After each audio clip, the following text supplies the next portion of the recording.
दिल्ली के दंगल में आप सभी का स्वागत है और मैं हूं आपके साथ संदीप कुमार मिश्र। सुबह का वक्त है, मैं इस समय एक पार्क में हूं और ये कोंडली विधानसभा क्षेत्र है। सुबह सुबह लोग पार्क में आते हैं अभ्यास करने के लिए, टहलने के लिए। मैं अपने कैमरामैन से कहूंगा एक बार इस पूरे पार्क का नजारा आपको दिखाएं और फिर उसके बाद मेरे साथ इस क्षेत्र के, इस विधानसभा के कुछ गणमान्य लोग हैं, उनसे चर्चा करेंगे और जानेंगे कि वास्तव में इनके मुद्दे क्या हैं। इस बार जब ईवीएम का बटन दबाने जाएंगे तो किस मुद्दे पर वोट की चोट करेंगे और क्या है इस बार मुद्दे। आपको बता दें कि कोंडली विधानसभा से पिछली बार यानी कि 2020 में विधायक थे कुलदीप कुमार आम आदमी पार्टी से। वो इस बार भी चुनावी मैदान में हैं। लोकसभा में भी उन्हें आम आदमी पार्टी ने टिकट दिया था लेकिन उन्हें विजय नहीं मिली। इस बार फिर से वो विधानसभा में ताल ठोक रहे हैं और उनके खिलाफ प्रियंका गौतम है बीजेपी की उम्मीदवार, वहीं कांग्रेस की तरफ से अक्षय कुमार जो हैं वो उम्मीदवार हैं। ऐसे में तीनों प्रत्याशियों में, तीनों पार्टियों के वादों और दावों में कितना दम है, इसी पर चर्चा करते हैं और जानते हैं आम से लोगों की राय, साधारण से लोगों की राय कि क्या है, फ्री बीज पर कितना यकीन करते हैं और क्या लगता है दिल्ली का भविष्य अगले 5 साल में कौन सी पार्टी बेहतर कर सकती है, किसके दावों किसके वादों में दम है। बात करते हैं इन्हीं लोगों से। राम राम जी। राम राम जी, राम राम क्या जी। आपका शुभ नाम क्या होगा? मेरा नाम राम कुमार है भाई। इस क्षेत्र के बारे में बताइए मुझे और बताइए कि 5 साल तक यानी पिछले 10 साल की अगर हम बात करें, 2015 में मनोज कुमार यहां से विधायक थे, इसके बाद कुलदीप कुमार यहां से विधायक हुए। क्या लगता है एक आम जनमानस की जो उम्मीदें थी उस पर आम आदमी पार्टी या यहाँ के विधायक कितने खरे उतरे? भाई यहाँ का जो है, जो अपना मनोज कुमार था जी। उस लड़के ने काम किया था। जो अपने ये गेट लग रहे ना, उसी की देन है, उसने लगाए थे। ये श्रीमान जी ने उन्हें पोत पोत का अपना नाम लिख दिया। लेकिन केजरीवाल बार बार कहते हैं उन्होंने फ्री का ये दे दिया, फ्री का वो दे दिया, दुनिया भर की चीजें फ्री कर दी हैं। नहीं, क्या फ्री दे दिया है साहब केजरीवाल ने, आप ये तो बताएं। 200 यूनिट बिजली की अगर आप बात करते हैं, मैं हमेशा बिल देता हूँ, 4-4, 5-5 हजार रुपये बिल आता है मेरा। टैक्स बढ़ा दिया था ना। तो 200 यूनिट का मतलब क्या होता है एक परिवार के लिए? क्या 200 यूनिट काफ़ी होती हैं? और क्यों देनी है 200 यूनिट? जिनको बहुत ज़्यादा ज़रूरत है उनको क्यों नहीं दे रहे हो आप? ये फ्री बांट के क्या मतलब, खरीदना चाहते हो क्या वोटर्स को? आप डेवलपमेंट की बात करो, आप कॉलोनी में, अपने बस्ती में विकास की बात करें, शिक्षा की बात करें, और जितने सब आप देख लीजिए पूरा सब खराब खराब पड़े हैं सब। जहाँ जहाँ कुछ ठीक नहीं है, कहीं गली ठीक नहीं, कहीं रास्ते ठीक नहीं, कहीं गंदगी पड़ी है, कहीं कूड़े पड़े हैं, कहीं कोई सुनने वाला नहीं है। ना कोई विधायक सुन रहा है, ना कोई और कुछ सुन रहा है। सरकार बदलनी चाहिए। लोगों की राय है कि सरकार बदलेगी तभी दिल्ली का विकास होगा। लेकिन वास्तव में यहाँ की जनता किस मुद्दे पर वोट देना चाहती है? भाई मैं बताऊंगा अपनी भुगती हुई। जी। मैं डीटीसी से रिटायर्ड हूँ। मैं डीटीसी को इसने बिल्कुल ख़त्म कर दिया भाई। जो आज तक डीटीसी की कोई गाड़ी नहीं लाया श्रीमान जी। जो भी क्लस्टर गाड़ी हैं, इसके रिश्तेदारों की गाड़ी हैं, इन्हें कंपनी बना रखी है, वो लाई है। और मैं एक चीज़ और बता दूं, हमारा फंड कट के बराबर जमा हुआ है। इसने अपना तक कर लिया भाई साहब। कोर्ट से हमें जो मिलनी चालू हुई है, कोर्ट ने ऑर्डर करे कि 1 तारीख को इसको इनको मिल जानी चाहिए पेंशन। इसको कैसे, किस मुँह से हमको कर देंगे? 6 महीना पेंशन मिलना वृद्धावस्था में, हमारे को पेंशन वो तो है नहीं, मेडिकल कोई फैसिलिटी नहीं है। अब वो आदमी कैसे जीवेगा? जो बीमार है कैसे, ये 6 महीना पेंशन नहीं दी। लेकिन केजरीवाल कहते हैं कि उन्होंने जो व्यवस्थाएं दी हैं वो अब तक दिल्ली की राजनीति में, दिल्ली की सियासत में अब तक ऐसी व्यवस्थाएं, ऐसी सुविधाएं लोगों को नहीं मिली हैं। नहीं, व्यवस्था सुविधा का तो कोई मतलब ही नहीं है। फिलहाल देखिए थोड़ा सा डेवलप हुआ है, ऐसा नहीं कि नहीं हुआ है। थोड़ा स्कूल बनाए हैं, थोड़ा हॉस्पिटल बनाया, बस थोड़ा रिनोवेट करा के उसको आप ये मत समझिएगा उसको आप बिल्कुल ही आए पर वो हो जाएंगे बिल्कुल ही। ठीक है, आप थोड़े समय के लिए आए हैं, थोड़ा काम तो आपको करना ही पड़ेगा, बट इतना नहीं कि आपने इतना कुछ कर दिया। थोड़ा को 2-4 रूम को आप ही के माध्यम से दिखा के, भाई देखिए इसी रूम में जाना, उस अगले रूम में नहीं जाना बस। और आप ही को कह देंगे कि आप देखिए भैया इस रूम से आगे आपको नहीं जाना, और आप जो भी साथ में होंगे उन्हीं को यही कहेंगे इससे आगे नहीं जाना, और आप जो भी रिनोवेट है यही दिखाना है, उससे आगे नहीं जाना है। आप खुद भी गए होंगे या किसी आप और कोई चैनल भी गया होगा, उससे ज़्यादा कुछ नहीं है। सुविधाएं कुछ समय तक कुछ मिली हैं बिल्कुल, और हम कह रहे हैं कि सुविधाएं मिलनी चाहिए। निम्न तबके के एक कार्ड बना दीजिए आप। और डीटीसी में आप कह रहे हैं डीटीसी में फ्री, क्यों फ्री? इतनी जो महिलाएं हैं, चाहे हम ये नहीं कह रहे तनख्वाह देने के लिए तनख्वाह नहीं कह रहे हैं, डीटीसी वाले क्लस्टर वाले कई बार परेशान होते हैं। आप उनको फ्री मत कीजिए, जो 15 रुपये मिनिमम टिकट है 10 रुपये कर दीजिए। जेंट्स आप बेचारे कोई यहाँ से लेके आप हमारे घरोली से लेबर चौक तक जा किसने नोएडा मोड़ तक जाना है, खोड़ा से बैठ जाएंगी महिलाएं हैं, चाहे वो दूध हाथ में दूध का वो होता है डोल होता है, वहाँ से लेके बेचारा ड्यूटी वाला खड़ा रहेगा, उसको सीटी ना मिलेगी। वो 25 रुपये भी खर्च कर रहा है और 15 रुपये भी खर्च कर रहा है और आगे तक पैदल जाना। इस बार क्या मुद्दे रहेंगे जब वोट डालने जाएंगे? ये मुद्दा तो यही है कि एक तो ये जो अगर हम कहते हैं बहुत से लोग बसों की बात कर रहे हैं, ये भी फ्री नहीं दे रहे। अगर लेडीज को फ्री दे रहे तो हस्बैंड से उसका किराया वसूल कर ले रहे हैं। आप फैमिली के साथ जाएंगे तो डबल आपको किराया देना पड़ेगा, ठीक है जी।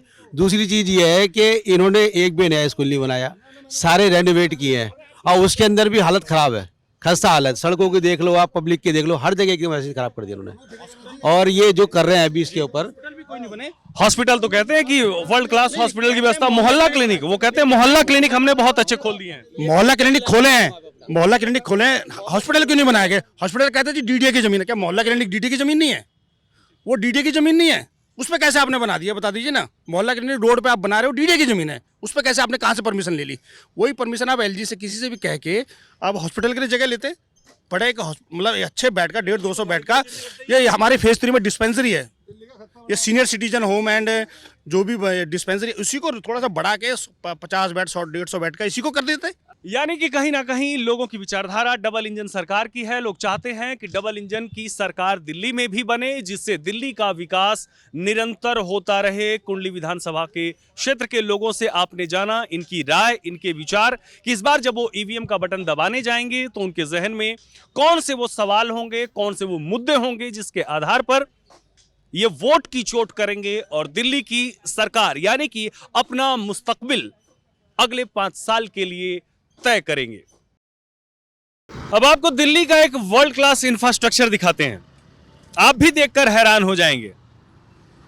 आपको दिखाते हैं जिस जमुना के सफाई की बात होती है, जिस दिल्ली को स्वच्छ करने की बात होती है। मैं अपने कैमरामैन से कहूंगा कि एक बार कैमरा को पेन करके दिखाएं। आपको यमुना की स्थिति दिखाते हैं, फिर गाजीपुर के इस कूड़े वाले पहाड़ की स्थिति को दिखाते हैं। आप जो देख रहे हैं दूर तक ये दिल्ली का क्षेत्र है, कोंडली विधानसभा है। आप देख सकते हैं कि क्या स्थिति है नदी की, किस प्रकार से चारों तरफ कूड़े का ढेर फैला हुआ है। और दूसरी तरफ आपको दिखाते हैं कूड़े वाले पहाड़ की क्या स्थिति है। दावे तो अरविंद केजरीवाल लगातार कर रहे थे कि कूड़े के पहाड़ को हम खत्म कर देंगे, मुझे समय दीजिए, लेकिन पिछले 10 सालों में कूड़े का पहाड़ घटने की बजाय निरंतर लगातार बढ़ता ही जा रहा है। आपको बता दें कि ये वो जगह है जहां पर फल मंडी है, सब्जी मंडी है, मुर्गा मंडी है और गाजीपुर डेयरी फार्म है। लेकिन यहां की जो स्थिति है वो बद से बदतर है। इस रास्ते से हजारों लाखों की संख्या में रोज लोग यात्रा करते हैं। यकीन मानिए यहां पर सांस लेना भी दुभर है, सांस लेने में लोगों को तकलीफ होती है, आसान नहीं हो पाता है इस रास्ते से गुजर पाना। पिछले 10-11 सालों से दिल्ली में अरविंद केजरीवाल की सरकार है, यानी आम आदमी पार्टी की सरकार है, लेकिन स्वास्थ्य पर, इस पहाड़ पर क्या काम हुआ है वो आपके सामने है। आप देख सकते हैं कि ये पहाड़ लगातार निरंतर बढ़ता ही जा रहा है।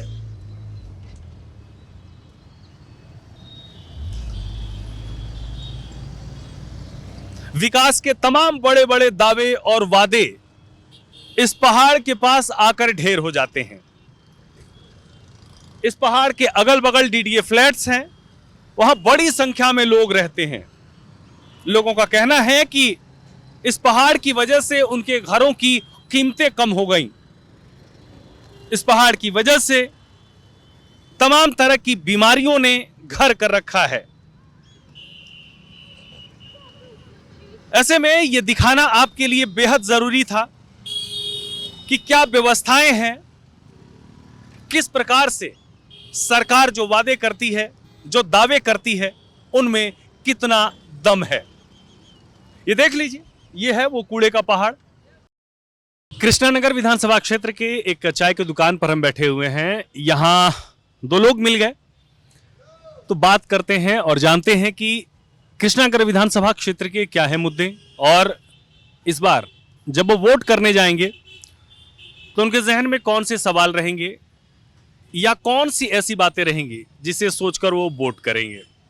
क्या नाम है आपका? मेरा नाम सलीम अहमद अंसारी है। सबसे पहले तो मैं आप लोगों को नमस्कार करूंगा, सूर्य समाचार को नमस्कार करूंगा कि आप लोग हमारी राय जानने लोकल में आए, इस इलाके में आए, चाय की दुकान पे आए। आप, मैं आपका बहुत आभार प्रकट करूंगा कि आप लोग चाय की दुकान पे कैंपेन करने आए हैं। सलीम भाई, एक बात जो यहाँ पर बड़ी है कि आपके क्षेत्र में अगर हम विकास की बात करते हैं या फिर अब आने वाले चुनाव में जब वोट देने आप जाएंगे 5 तारीख को, तो कौन से सवाल रहेंगे, कौन आपके सुख दुख में काम आया, या फिर आपके क्षेत्र में कौन सी पार्टी का वो कैंडिडेट है जिसको आप सोचकर वोट करेंगे? जी, सबसे पहले तो आपका ये था कि आप मतलब किसके लिए बात करेंगे। सबसे पहले तो मेरी ये एक हाथ जोड़ के विनती है, जो भी जीते बुजुर्गों की पेंशन कर दे बढ़िया करके। देखो, आप 2-2.5 हज़ार रुपये मिलने बुजुर्गों को 2-2.5 हज़ार रुपये में कुछ नहीं होता। अब दूसरी बात विकास की है, तो उसके लिए हम राजू साईं सर का, मैं अर्जुन भाई का छोटा भाई हूँ, राजू साईं जी का बहुत हार्दिक अभिनंदन करता हूँ, बहुत दिल से उनको मानता हूँ। उन्होंने हमारे कॉलोनी में कृष्णनगर विधान क्षेत्र में बहुत विकास करा है, खड़े होकर विकास करा है, और वो दिल से, तहे दिल से हमारे लिए 24 घंटे अवेलेबल है राजू साईं। तो हमारा जो वोट है, हमारा वोट 101% दिलो जान से बीजेपी के लिए, राजू साईं के लिए, या जो कैंडिडेट बीजेपी से खड़ा होगा, नाम तो खैर मेरे भी ध्यान में नहीं है, लेकिन जो भी खड़ा होगा हम उसके साथ हैं 24 घंटे एकदम। यानी कि आप कह रहे हैं कि आपका वोट बीजेपी को जाएगा, लेकिन केजरीवाल कहते हैं कि उन्होंने बहुत काम किया है, हर क्षेत्र में काम किया है। आपके क्षेत्र के ही विधायक हैं बग्गा जी, AK बग्गा जी, और SK बग्गा जी विधायक हैं। तो क्या कहेंगे आप कि इस बार जो है, अगर मैं काम की बात करूं, सबसे पहले तो अपना नाम बताएं और अपने क्षेत्र के बारे में बताएं। जी, मैं कृष्णनगर से विधानसभा से हूँ और मेरा नाम मोहम्मद आबिद है। और जी, विकास बग्गा जी से मतलब इतनी संतुष्टि कभी नहीं हुई। जैसे कोई भी मसला लेके उनके पास अगर हम पहुँचे हैं तो आनाकानी कर दी है, कभी ऑफिस में नहीं है, कभी वहाँ नहीं है, कभी वहाँ नहीं है। और हम जब राजू साईं के पास पहुँचे तो अवेलेबल बंदा, मतलब इतने जेन्युइन आदमी, इतने ग्रेट हैं, मेरी नज़रों में बहुत बढ़िया हैं।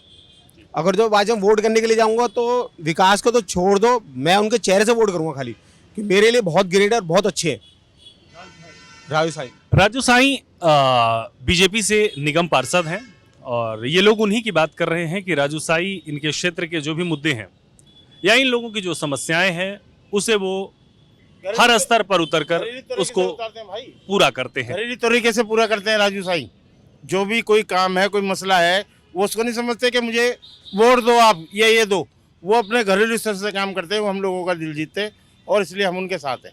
बस पहली बात तो वो कभी भी मतलब घर पे आ जाते हैं। जैसे मान लो किसी कोई मसला है, जैसे उनको बुलाना है, सर ऐसे बात है या वैसे बात है, तो एकदम एट ए टाइम फटाफट आ जाएंगे और मसला सुनेंगे और मसला हल भी करके जाते हैं। मतलब 90% तो मसला हल ही करके जाते हैं वो, चाहे वो अपने घर का हो या विकास का हो, गली मोहल्ले का हो, किसी भी चीज़ का हो, लाइट का हो। जैसा हमारा कब्रिस्तान था, कब्रिस्तान में हमारी लाइट ही नहीं थी, लेकिन जब उनको बताया गया तो उनको बड़ा अफसोस हुआ चीज़ के जान के कि यार ऐसे बात है। तो उन्होंने बाकायदा शेड भी डाले, लाइट भी लगवाई, और नल भी इतने सारे हमारे कब्रिस्तान में कि हमें भागना नहीं पड़ता। तो उनके लिए तहे दिल से धन्यवाद है राजू साईं के लिए। यानी जिस विकास की बात होती है, जिस विकास की बात तीनों पार्टियां अपने अपने स्तर पर करती हैं, अब किसके दावों और वादों में दम है वो आपने सुना। आपको ले चलते हैं विधानसभा के कुछ और क्षेत्र के बारे में, वहां से जानते हैं कि क्या है लोगों के स्थानीय मुद्दे। दिल्ली के दंगल में सूर्या समाचार का कारवां पहुंच चुका है कृष्णानगर विधानसभा सीट के लोगों का हाल जानने के लिए। इस सीट का बारे में आपको बता दें कि यह सीट बड़ी ऐतिहासिक सीट है। इसे कभी बीजेपी का गढ़ कहा जाता था। 1993 से लेकर 2013 तक डॉक्टर हर्षवर्धन यहां का प्रतिनिधित्व करते थे, लेकिन 2015 और 2020 में आम आदमी पार्टी के SK बग्गा ने यहां से जीत हासिल की। एक बार फिर लड़ाई दिलचस्प मोड़ पर है। 2025 में इस सीट पर किसकी दावेदारी मजबूत है? बीजेपी की तरफ से अनिल गोयल है, तो आम आदमी पार्टी की तरफ से विकास बग्गा और कांग्रेस की तरफ से गुरचरण सिंह राजू हैं। यहां के स्थानीय मुद्दे क्या हैं? यहां की जनता किसे 5 साल के लिए चुनकर दिल्ली विधानसभा में भेजना चाहती है? एक पार्क में हम हैं और यहां के स्थानीय लोग क्या सोचते हैं? इस बार अपना बहुमूल्य वोट देकर किसे विधानसभा में भेजने वाले हैं, उन्हीं से जानते हैं किसके दावों और वादों में दम है, आम आदमी पार्टी, बीजेपी या फिर कांग्रेस। ये बताएं, हम ये जानने के लिए आए हैं कि इस बार जब आप वोट देने जाएंगे तो आपके जहन में कौन से वो सवाल होंगे जो आपके लिए महत्वपूर्ण होंगे कि आपका प्रतिनिधि जो हो वो क्या काम करे जिससे आपके क्षेत्र का विकास हो सके। हम अनिल गोयल को वोट देंगे, जब मतलब बीजेपी को, और यहाँ का जो सही सुधार हो, डिस्पेंसरियाँ सही बने, रोड साफ हो और जो भी सुविधाएं बुजुर्गों के लिए पूरी मिलनी चाहिए। लेकिन केजरीवाल तो कहते हैं उन्होंने सारे काम कर दिए हैं। कोई नहीं करे, सब ऐसे ही झूठ बोल रहे हैं सब। आपका क्या कहना है? आप युवा हैं, क्या लगता है कि इस बार किसके वादों में कितना दम है? इस बार मेरे को लग रहा है कि इस बार बीजेपी अच्छा वर्क करेगी, क्योंकि केजरीवाल ने तो कुछ नहीं किया है। यहाँ आसपास देखो, कोई डिस्पेंसरी में कोई काम नहीं है, सड़कें खराब है, ना कोई युवा को रोजगार मिला है, सिर्फ बस झूठे वादे करता है। कभी बस एक धंधा है उसका, शराब का नाम, शराब नीति के लिए युवाओं को कहना होगा ना शराब की लत लगा दें। कोई ना शिक्षा पे जोर दिया है, ना कोई एजुकेशन पे, ना कोई मेडिकल फील्ड में। लेकिन उन्होंने कहा कि शिक्षा पे उन्होंने बहुत ज्यादा काम किया है, वर्ल्ड क्लास इंफ्रास्ट्रक्चर दिया है, बेहतर स्कूल ऐसा बनाए कुछ हैं। नहीं है, कोई ऐसा कुछ नहीं है, सिर्फ लोभ है, सिर्फ मार्केटिंग है उसके, और कुछ नहीं है। आप जाके देखिए। क्या कहना है आपका? किस प्रकार की व्यवस्थाएं केजरीवाल ने पिछले 10 सालों में दी है आप लोगों को, और आने वाले समय में क्या उम्मीद करते हैं आप? हम केजरीवाल से तो कोई उम्मीद नहीं रख रहे हैं। ज़्यादातर क्या होता है कि एक भी बारिश हो जाए, हमारे बराबर वाले नाले से पानी बाहर निकलना शुरू हो जाता है और बदबू आती है 2 किलोमीटर तक। तो नाला भी जो साफ नहीं कर पा रहा है, वो कह रहा था कि मैं गंगा को साफ कर दूंगा। गंगा में देखो कितने, यमुना को साफ। यमुना को साफ कर दूंगा, देखो वहाँ से कितना कचरा बह रहा है, बदबू आती है 4-4 किलोमीटर तक। तो केवल हमें लगता है पेपर वर्क है, पेपर में काम कर दिया तो हो गया। क्या पेपर में काम करने से होता है? एक चीज और जानना चाहेंगे अंकल, आप इधर आ जाएं जरा। यहां से हर्षवर्धन लगातार जीतते थे, डॉक्टर हर्षवर्धन, लेकिन ऐसा क्या कारण था कि जो है एसके बग्गा आम आदमी पार्टी को यहाँ की जनता ने जीता दिया? वो तो एक लेयर थी इस टाइम बीजेपी अपना आम पार्टी की, इस वजह वो जीत गए। अदरवाइज वो he is not so qualified. मैं 10 बार उसके पास गया हूँ। सीवर हमारे यहाँ जाम रहता है, मैं गीता कॉलोनी में रहता हूँ। उनके सामने ही महेश्वरी थी जब हमारे, उन्होंने लगाए थे बेंच वगैरह, वो भी उठवा दिए हैं। आप जाके प्रैक्टिकली मैं आपको दिखा सकता हूँ भाई, फेस जा सकते हो, आप जाइए वहाँ देखिएगा, फिजिकली देखिएगा। और कूड़ा जो है हमें हर वन में पुलिस पैसे देने पड़ते हैं। केजरीवाल ने कहा बुजुर्गों को पेंशन दिया, उन्होंने तीर्थ यात्रा करवा रहे हैं, कौन सा लाभ आपको मिला? पेंशन का हमें कुछ नहीं चाहिए। मैं इंडियन एयरफोर्स से रिटायर हुआ हूँ। लोगों की जितनी तनख्वाह नहीं है, जितनी मुझे पेंशन मिल रही है, तो मैं इसमें इसके फेवर में नहीं हूँ। काम करो, पैसा लो। हमारे यहाँ वो आता है, स्वीपर आता है, उसको देते हैं 10 रुपये देते हैं, वीकली करके जाता है बेचारा। फ्री की रेवड़ी की राजनीति खूब हो रही है, इसके बारे में क्या कहें? नहीं, फ्री की रेवड़ी नहीं चाहिए। मैं टैक्स पे हूँ, मैं कर सकता हूँ, और ये नहीं कर सकते। मेरे टैक्स से इनको बेनिफिट मिल रहा है ना, कि particularly you are going out of your own pocket, you are not giving in pocket. So that is my protest, कि he is not giving out of his own pocket. इधर आए आप, इस साइड आ जाएं। क्या शुभ नाम आपका? मुरारी झा। मुरारी झा। मुरारी जी क्या करते हैं? मैं बिजनेस करता हूँ, अपना फर्नीचर का काम है, ट्रेडिंग का। अच्छा, मुरारी जी इस बार फिर दिल्ली में चुनाव है, क्या मुद्दे रहेंगे जब आप वोट डालने जाएंगे? क्या सोचकर वोट डालेंगे? विकास हो और अच्छा हो, जो दिल्ली की हालत है वो ऐसी ना रहे, इसको चेंज होना चाहिए। दिल्ली की हालत तो बहुत अच्छी है, अरविंद केजरीवाल कहते हैं। बहुत बढ़िया सर, हर जगह आप देखिए कूड़े का ढेर पड़ा हुआ है, गंद मचा हुआ है, नालियाँ बह रही है, सड़कें टूटी हुई है, लैंडफिल का कूड़ा नहीं ठीक हुआ, उसमें आग लगती रहती है हमेशा। किया क्या है इन्होंने? पानी साफ नहीं घरों में आ रहा है, कीड़े लगे हुए, गंदे पानी आ रहा है। हम लोगों ने वो सप्लाई पानी बंद कर दिया है, ये हालात है उनके। यानी पानी और स्वच्छता एक बड़ा मुद्दा है, आप कुछ कह रहे हैं? मैं ये कह रहा था कि झील चौक में इतने अपने रिक्शा वाले हैं, मेरा ये हाथ टूट गया था, कोई भी नहीं आया मुझे करने के लिए। एक बेचारा RSS का वर्कर जा रहा था, उसने बोला अंकल जी क्या हो गया, उसने मुझे चश्मे में दबाई कि आप तो ज़्यादा तो थोड़ी दे रही है। वो बेचारा खुद मुझे लेके गया गोयल नर्सिंग होम में, वहाँ मेरी ड्रेसिंग हुई जी। तो फ्री डिस्पेंसरी का क्या फ़ायदा हुआ मैं क्या है। उन्होंने कहा कि मोहल्ला क्लिनिक, उन्होंने बहुत फर्स्ट क्लास वर्ल्ड क्लास मोहल्ला क्लिनिक बनवा दिया है, उसका लाभ नहीं मिल रहा है। नहीं नहीं, उसमें सिर्फ कुत्ते जानवर ऐसे पड़े रहते हैं, कुछ नहीं है, रहता है हमेशा। बंद रहता है 24 घंटा। वो डॉक्टर कभी आता भी है हाँ। तो बड़ी गए अपने यहाँ पास में ही है वो बंदे, बिल्कुल लोक लगा हुआ है। हमारे वहाँ भी बंद है, पटपटगंज में सिसोदिया जी का ऑफिस के सामने जो है वो भी बंद है। शिक्षा की व्यवस्था की बात होती है, उन्होंने कहा कि शिक्षा दिल्ली में बहुत सारे स्कूल उन्होंने नए खोल दिए हैं, इसके बारे में क्या कहेंगे? शिक्षा की व्यवस्था कैसी है?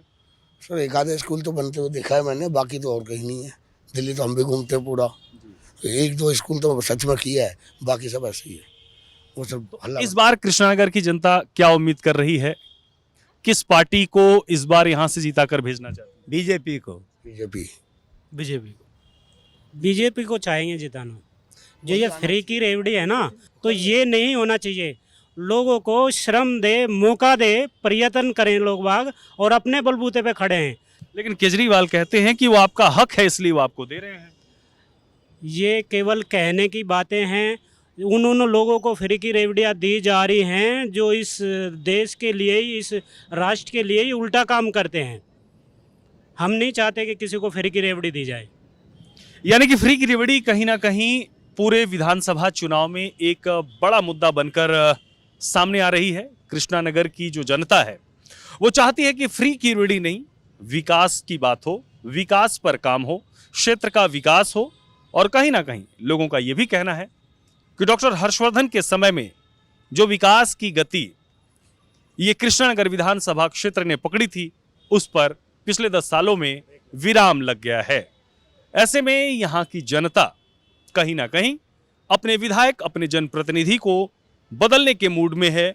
देखना दिलचस्प होगा कि 5 तारीख को कृष्णानगर की जनता किसे मोहर लगाती है, ईवीएम का जो बटन दबाएगी। आम आदमी पार्टी, बीजेपी और कांग्रेस, किस पर उसका विश्वास नजर आता है, यह तो 8 तारीख को ही पता चल पाएगा। लेकिन फ्री की रेवड़ी एक बड़ा मुद्दा है, विकास एक बड़ा मुद्दा है। किसी और विधानसभा में चलते हैं। फिलहाल कृष्णानगर विधानसभा से मेरे साथ इतना ही। कैमरामैन राम त्रिपाठी के साथ मैं संदीप कुमार मिश्र, सूर्या समाचार।